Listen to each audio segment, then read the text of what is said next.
지금 이 영상을 보고 있는 순간에도 먹을지도 모르는 그 음식, 바로 라면입니다. 당시 미국에서 쏟아져 들어왔던 밀가루. 하지만 우리가 무슨 민족입니까? 뭐만 하면 밥 타령하는 밥이 민족 아닙니까? 그래서 그런지 쌀을 주식으로 하는 한국인들에겐 밀가루는 입에 맞지 않았던 건데요. 그때 센세이션으로 다가온 제품이 바로 기름으로 튀겨 고소한 밀가루, 바로 라면이었습니다. 오늘날 우리가 먹는 라면의 첫 시작은 바로 일본이었습니다. 일본 니신 식품 창업자 모모우쿠는 어묵에 밀가루를 발라 튀기는 걸 우연히 발견하며 시작된 것인데요. 당시 보험회사를 다니는 한 남성이 해외 순찰차 일본을 방문하게 됩니다. 우연히 길거리에서 맛보게 된 라면, 뜨끈한 국물에 찰진 면발, 무엇보다 값싼라면의 매력에 푹 빠지게 된 것이죠. 당시 1950년대에서 1960년대 대한민국은 한국 전쟁 이후 홀로 서기가 불가한 세계에서 가장 배고픈 나라 중 하나였습니다. 그때 한국인들은 줄 서서 먹던 음식이 있었습니다. 바로 씹던 껌, 비닐봉지, 사과 껍질 등 이런 것들이 나오던 위생적으로는 음식이라고는 볼 수 없었던 꿀꿀이죽을 먹고 있었고, 보험회사를 다니던 남성은 남대문 시장을 지나가다가 한 그릇에 오원하는 꿀꿀이죽을 먹기 위해 줄선 시민들을 보고 이래서는 안 되겠다라고 생각을 하죠. 이후 그 남성은 과거 일본에서 먹은 라면을 떠올리게 되고 라면 개발을 해야겠다 생각을 했던 겁니다.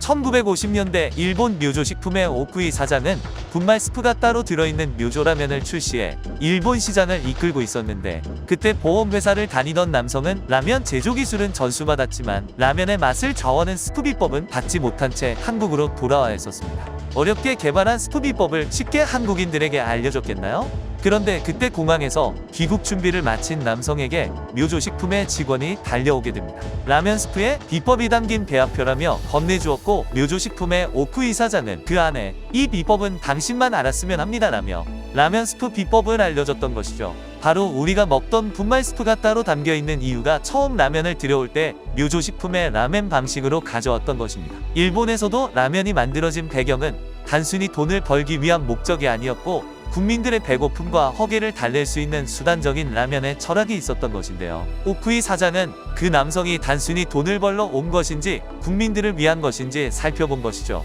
그렇게 묘조식품의 비법을 전수받은 남성은 1961년 보험회사를 때려치고 한국의 첫 라면 사업에 뛰어들게 됩니다. 이 회사가 바로 한국 최초의 라면 회사 삼양라면의 창업자 전중일입니다. 그러나 라면을 만들기 위해서 한 대에 5만 달러나 하는 라면 제조기 수입이 문제였는데요. 전중일은 당시 김종필 중앙정보부장에게 찾아가 라면 시식 자리를 마련을 하였고, 그리곤 라면을 한 입 먹더니 오케이를 외치며 자기가 도와주겠다고 얘기를 한 것인데요. 그 후 1963년 창업 2년 만에 최초의 국산 라면 삼양라면이 출시가 됩니다. 라면의 당시 가격은 10원이었고 짜장면은 20원, 커피는 35원이었다고 하니 이만한 개꿀 가성비 음식은 없었던 것이었죠. 이렇게 평탄하게 제품이 잘 팔리나 싶더니 정작 소비자들의 반응은 냉담했습니다. 문제는 바로 꼬불거리는 면발 때문이었는데요. 꼬불거리는 모양 때문에 면발을 실로 착각하거나 튀겨서 딱딱해진 모습을 플라스틱으로 오해를 하기도 했습니다. 그 당시 밀로 된 국수를 먹는다고 하면 집에서 반죽을 해서 먹거나 가락 국수를 사서 먹던 시절인데, 라면은 그게 아니었던 거죠. 생소한 모습에 사람들은 거부감을 느낄 수밖에 없었습니다. 그 후 삼양식품은 특단의 조치를 취하게 되고 파격적인 행사를 하게 되는데요. 바로 삼양라면 무료 시식회였습니다. 식당이나 공원에서 직접 라면을 끓여 무료 맛보기로 라면을 제공했고, 결과는 폭발적인 성공을 이뤄냈습니다. 또한 1960년대부터 1970년대까지 진행됐던 정부에서 홍분식 장려운동으로 인해 라면 판매율을 폭등하게 만들었던 것이죠. 1966년 삼양라면의 생산량이 충청도 쌀 생산량과 맞먹을 정도였다고 하니 어마어마했겠죠? 그렇게 삼양라면은 라면 시장의 독보적인 1위를 달리고 있었는데, 1968년 지금의 농심인 롯데공업에서 삼양라면과 한판 승부를 내걸고 알순마라는 라면을 출시하게 됩니다. 당대의 톱스타 강부자를 광고 모델로 쓰기도 했으며 당시 750만원 상당의 경품 행사까지 벌이기도 했는데요. 그 후 사람들에게 큰 인기를 얻었나 싶었는데 롯데에겐 큰 폭병이 옵니다. 법원으로부터 알순마에 그려진 그림이 저작권을 침해했다는 이유로 사라지게 되었던 거죠. 하지만 롯데는 포기하지 않았습니다. 바로 소고기 라면을 출시해버린 것인데요. 삼양라면의 표지에도 있듯 옛날 라면은 닭 국물을 베이스로 한 심심하고 담백한 맛이 기본이었는데,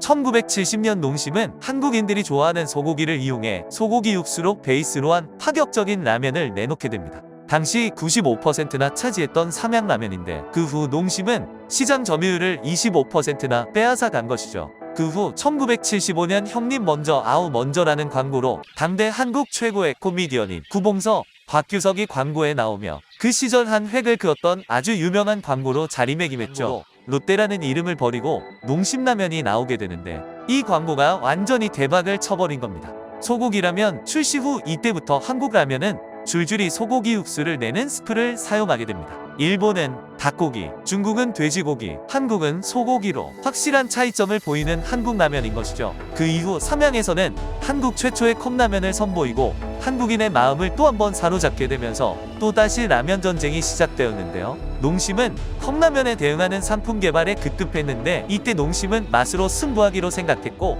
한 설문조사에 한국인들은 매운맛을 가장 선호한다는 것을 알게 됩니다. 그 후 농심은 매운맛 라면을 만들기 시작하죠. 바로 설렁탕에 김치 국물을 넣어 먹는 것에 아이디어를 얻어 라면을 개발하기 시작하는데요. 그 후 바로 한국인이라면 한 번쯤 먹어봤을 국민라면, 사나이를 울리는 라면, 농심 신라면이 출시가 됩니다. 현재까지도 새로운 라면이 쏟아져 나오는 지금 끊이지 않는 기업들의 라면 전쟁으로 국민들은 더 간편하고 맛있는 라면들을 즐길 수 있게 되었고 1,000원도 안 되는 저렴한 가격으로 한 끼를 해결할 수 있는 한국의 라면이었습니다. 하지만 라면은 워낙 나트륨이 많으니 국물 말고 면 위주로 건져 먹는 습관을 가지는 것도 좋을 것 같네요. 오늘도 시청해주셔서 감사합니다. 구독과 좋아요, 알림 설정까지 부탁드립니다.